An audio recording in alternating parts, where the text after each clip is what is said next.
మధ్యాహ్నే తు మహేశ్వర, సాయంకాలే తు స్వయం విష్ణు, త్రయామూర్తి దివాకర.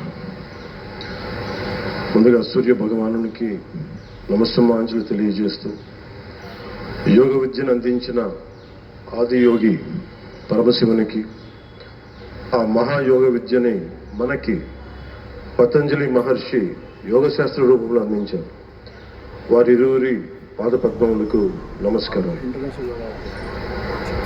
మన యోగ విశిష్టతను, గొప్పదనాన్ని ఋగ్వేదంలో ఉన్న మహానుభావులు తెలియజేస్తే, దానిని ప్రపంచవ్యాపితం చేసిన దార్శనికులు మాత్రం గౌరవ ప్రధానమంత్రి శ్రీ నరేంద్ర మోదీ.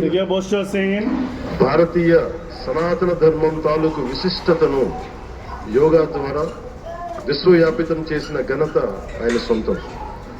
యోగా సాధకులు